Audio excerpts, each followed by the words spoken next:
Welcome to the Superintendent Effect, a podcast where we highlight strong leaders building strong communities. I'm Ann Brown, the president and CEO of the Cook Center for Human Connection, your host. And today I'm excited to be joined by Dr. Melissa Woodard, superintendent of the Wyomissing Area School District in Pennsylvania. Welcome, Missy. Thank you so much for joining us. Thank you so much. I'm honored to be a part of this podcast and looking forward to our conversation. Well, thanks. I can't wait. So let's just start out. How's your summer been? It has been moving at lightning speed, I would say. The summer has been hot and humid here in Pennsylvania. We've been having a lot of fun. My family and I have purchased a puppy, added a puppy to our family. So we have Barkley the Bernedoodle, and that's been a great time this summer too. Oh, I'm a Berner fan. I've had lots of Berners, but now I have a Berner Labrador Retriever mix. And so he's brown and he's adorable. But anyway, Yeah. So I had the great honor of being your keynote speaker a few years ago at your convocation. And you just did some of the most amazing things to recognize your staff. I talk about it all over the country, actually. A couple of things that I talk about, and I just want to hear from you, is how you honor your staff at that first convocation and their years of service and how fun that was to see. Can you share some of that with us?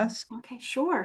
So please know that this has been a tradition in the Wyomissing Area School District for multiple years, but what we are able to do, and we've certainly wanted to continue this tradition, is honor the staff who's been with us every 5-year increments. So our 5-year teachers and staff members, this is professional and support staff. And really, it depends on how high we go each year. Last year, we were able to honor a 35th year person to our district, which is amazing. And that's the key, is that it's service to our school district, not necessarily service to education in general. Our staff and the colleagues get so excited when names are read. They hoot and they holler and they cheer. They stand up, they encourage and motivate one another, and they're really just proud for their colleagues. Last year, there was a custodian. He is a phenomenal man named Marcus. He is just the sweetest, most genuine guy. He'll do anything for you. Everybody knows Marcus and his personality. And at first he didn't come down. And then someone found out where he was located and he came down. It was like The Price is Right. He was dancing and jigging and people were so excited. And it brings goosebumps to me right now. And in fact, I have had multiple people ask me this year, are we going to be able to honor Marcus again? Could we do a 5+1 year? Just because they wanted to see the excitement that he brought to that. And so it's just a way to really get everyone starting to feel positive, rejuvenated, and excited to be back for the school year. Oh, that's amazing. What's your number this year with Wyomissing? And tell me your journey to becoming a superintendent. Yes, so I have been here since October of 2018. So I've been here 6.5 years or so. But in general, in the field of education, I've completed 29 years. So I can't believe I'm saying that, but almost 3 decades of service in the educational field. I started as a 3rd grade teacher, taught middle school gifted education for a year, went back to 3rd grade classroom. I absolutely loved it, earned my principal certificate, and eventually became an assistant principal when I thought I was ready. I guess I was about 8.5, 9 years into the profession, served for about 2 years there. But I'll probably say next to this was my favorite position, and that was the role of elementary principal. I loved being an elementary school principal in the K-6 building, and then ultimately a K-5 building as we transitioned our 6th graders to a middle school. The connections I was able to make with communities, with families, with students, knowing, their names in the hallway, knowing a little bit about them. It was a small building. It was somewhere that I just felt at peace. And the challenges were great, but the rewards were even greater. So I absolutely loved that role. And then eventually they asked if I'd move into central office, and I took on the roles of professional learning, curriculum development in a larger school district. And then, like I said, in October of 2018, I came over to Wyomissing area and really ultimately did the same kind of work as an assistant superintendent, focused in that teaching and learning realm, which is where I'm most passionate. But when you're an assistant superintendent in a smaller district, you get to do a lot of different hats.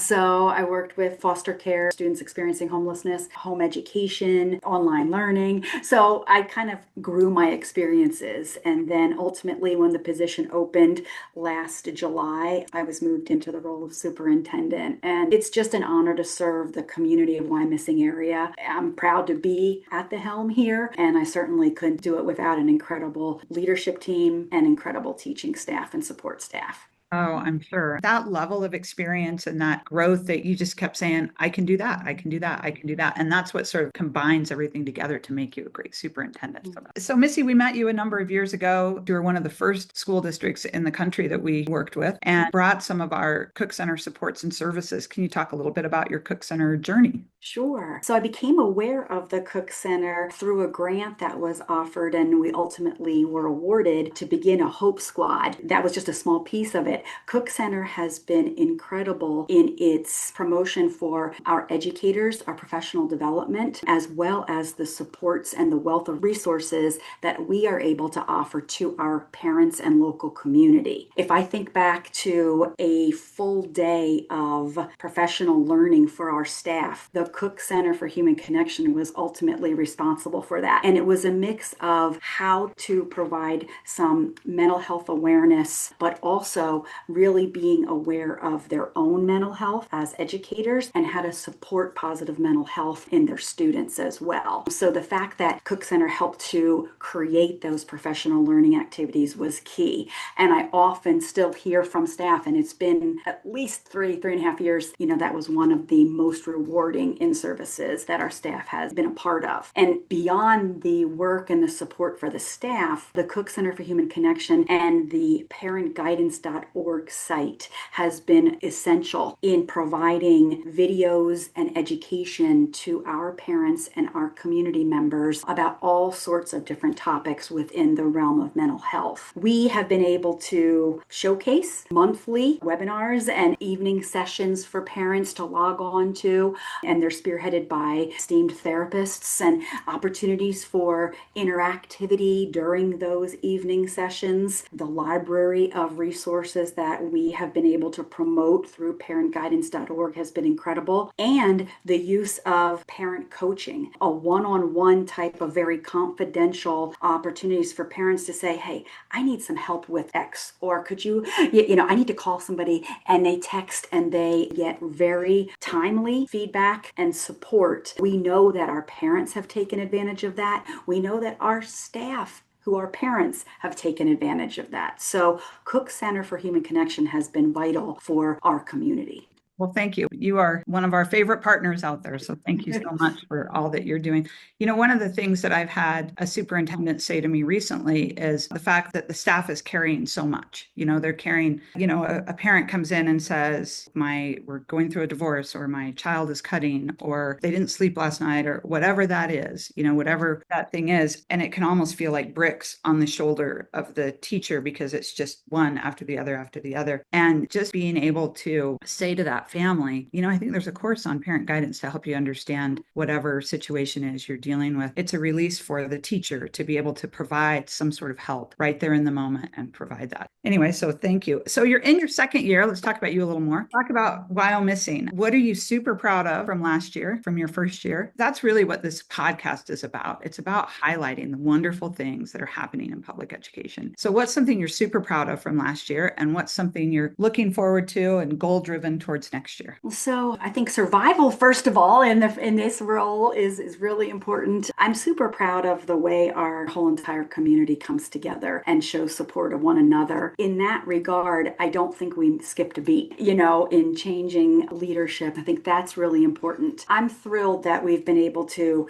instructionally move forward. We're looking at increasing student achievement, but beyond that, we're looking at educating the whole child. And the amount of efforts that we've put forth for mental health, for social emotional wellness and well-being for our students is key. So I work in tandem with our Director of Student Services and Human Resources to really think about what kinds of initiatives we can put in place to help our students and their families, because ultimately that's how we become better educationally and also as a community. I think that's the piece, that education is not only the academic piece, but it's the whole child. And that's what we've really tried to get across. So I've been proud of those initiatives. Interestingly, we're in the midst of something that we started, but is a multi-year project. We have a building, the junior senior high school, that is 7th through 12th grade. While I love having 12-year-olds through 18-year-olds under the same roof, that can pose a little bit challenging. And sometimes what happens is the 7th and 8th graders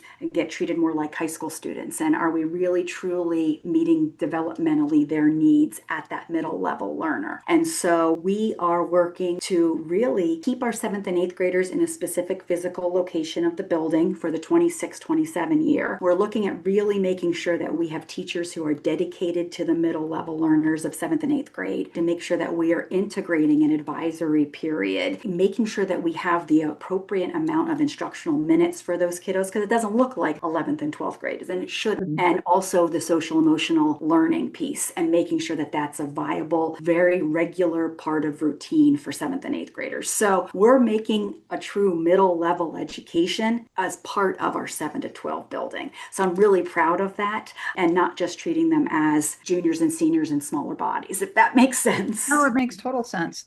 Kids need that opportunity to be a 7th grader and an 8th grader, and the learning that happens in that. Every school district has 6th, 7th, and 8th graders, and where they sit is very different. And so it's something that as a nation, people may not realize that. They sort of see education that's in their community and the way it works in their community, and they think that's how it works. But the reality is there are a lot of moving parts and pieces that have to do with buildings and buses and staff and all of those things. And then it's up to us as the educators to make sure that we're doing the right thing for the student, no matter where they're sitting. So I love hearing your story. Tell us something people don't know about Wyomissing. Oh. Well, what I will say is the demographics of this community has changed dramatically over the past 8 to 10 years. Years and years ago, the economically disadvantaged population was definitely below 10%. We are now at 41% and growing. Wow, a huge switch. Huge switch. We have lots of students who come into our community, stay for a year or two, and then leave. May or may not come back. In Pennsylvania, we do not have county-run school districts. So our particular county, Berks County, has 18 different school districts. So we only have 1,950 students in our school district. The previous district I worked in had 7,000 students, which was considered a very large school district for, this area. But even within this 1,950 student population, we're having students come in and out. We're increasing in cultural identities as well. And that's exciting. I love that I'm working in, a district now that has students coming from lots of different places in the world. It's very exciting, but that is something that is not necessarily happening in other places right around here. And I think even people who have lived here for a long time don't realize the changes that we are undergoing. So again, it's exciting for me, and it's something that has been very different than my previous experiences in other districts locally. It's nice to see those demographic shifts. I mean, you never want to see going from 10% poverty to 41% poverty, but bringing in those cultural shifts and embracing those and helping your community understand that's so important. Do you happen to have any maybe famous alumni or graduates from Wyomissing that people should hear about? So we've got somebody in particular who went to school here for a few years at the middle level, and that is Taylor Swift. So she then moved to Nashville. She did spend several years here actually in this 7 to 12 building. A few people who I work with had her as a student, so that's exciting. And then we've had lots of NFL football players as well too, but Taylor Swift is probably a claim to fame here. Yeah, my first time there, someone told me that she was famous, but she hadn't done the Eras tour, so she wasn't like superstar famous then. So that's a fun fact. Well, what's something most people don't know about you? Well, I'm ultra competitive. That's definitely true. I'm definitely ultra competitive. But that said, I'm competitive for myself. I just want to make sure that I do the very best job I can, and I'm not going to stop unless it's that way. I'm also ultra competitive with my children. That said, though, I'm also the most positive supporter. So I'm never going to be negative towards any coaches. I'm never going to be negative towards any referees, but I'm going to be the biggest fan and the best, most positive supporter. But I'm also very competitive. Oh, I love it. That's not something I knew about you. So that's fun. I'll have to bring a crib report or something next time. We're going to wrap it up here, but what's something you'd like the world to know that's great, that's happening? I was thinking a little bit about what am I most proud of here, in the Wyomissing Area School District. I come back to the pride that the community has in our school district. It is second to none, and I've worked in several other school districts. There's just not this level of pride. And I think about why, and I think about some of the initiatives that are happening and the partnerships that are happening in our communities. A couple things I wanted to highlight that actually deal with mental health too is our partnership with the Wyomissing Public Library to sell affirmation yard signs to residents and community businesses. You can drive, walk, run, bike around the community, and you can see these signs, and they can say things like, "You are enough," or "Don't give up," "You are not alone," "You are worthy of love." You'll see these all over the district and the community, and it's us coming together. They're sold for $10, they're placed on the yards and such, but that money then is going back into the school system and the library to support and purchase mental health resources. So again, it's just an awesome example of the community and the school district working together. We're also in the midst of opening a Spartan station, which is going to be a food pantry that we're going to house in our district office. We're partnering with a local food bank and coming up with ways to provide food supplies, non-perishables,